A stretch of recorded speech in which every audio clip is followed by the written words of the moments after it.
আমার মনে হয় ছোটোবেলাগুলোই না বেশ ভালো। মায়ের কাছে আবদার করতাম, মা কম বেশি সেই আবদারটা পূরণ করার চেষ্টা করতো। আর দেখতে দেখতে বড় হয়ে গেলাম, আবদার করার মতন আর কোনো কিছুই থাকলো না।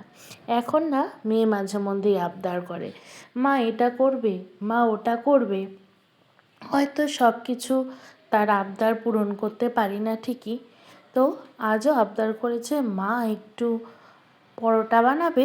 অনেক দিন ধরেই ওর ইচ্ছে যে মটরশুঁটির কচুরি খাবে, তো সেটা আর হয়ে উঠছে না। তো আজ দিদিভাই দুপুরবেলায় বলল, চলো পায়েল আজ রাতে আমরা আলুর পরোটা বানাই, তার সাথে গরম গরম তরকারি, আলুর তরকারি আর আলুর পরোটা। আর কি, যেরকম ভাবা সেরকমই কাজ। নমস্কার বন্ধুরা, আমি সঙ্গীতা, আর আমার নতুন একটা ব্লগে তোমাদের সকলকে স্বাগত। আশা করছি তোমরা সকলেই ভালো আছো, আর আমিও কিন্তু বেশ ভালো আছি। যেরকম আবদার সেরকম কাজ। সন্ধ্যা সময় দুজনে মিলে হাতে হাত লাগিয়ে পটাপট করে বানিয়ে তো ফেললাম। কি বলো তো, ওই যে গরম গরম আলুর পরোটা। শীত তো শেষই হয়ে গেল, শীতের মধ্যে কিন্তু এই পরোটা খেতে ভীষণ ভালো লাগে। শীত চলে গেছে তো কি হয়েছে, গরমে কি খেতে পারি না?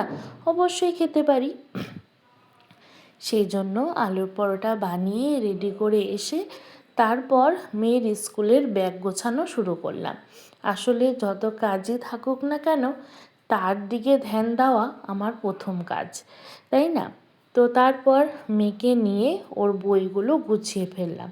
আজকের সাথে সাথে কালকে সকালের চিন্তাটাও আমরা মায়েরা আগেই করে ফেলি, যেহেতু মেয়ে যাবে সকালে উঠে স্কুল, তাই প্রতিদিন রাতের এটা আমার একটা ডিউটি বলতে পারো। পরের দিন সকালের অপেক্ষা করি না, আগের দিন রাতেই সব কিছু গুছিয়ে একদম হাতের সামনে রেখে দিই, যাতে সকালে তাড়াহুড়ো না লাগে। তোমরা যারা আমার ভিডিওটা এই পর্যন্ত দেখলে, তোমাদের কেমন লাগলো সেটা অবশ্যই জানিও, আর পুরো ভিডিওটা দেখে অবশ্যই একটা কমেন্ট করে যেও। যারা ফেসবুক থেকে দেখছো তারা আমার প্রোফাইলটিকে ফলো করে যেও, আর যারা ইউটিউব থেকে দেখছো তারা চ্যানেলটিকে সাবস্ক্রাইব করে পাশে থেকো।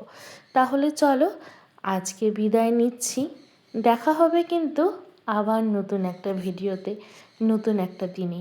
তোমরা ভালো থেকো, টাটা। আজ তবে চলি, আবার আসবো।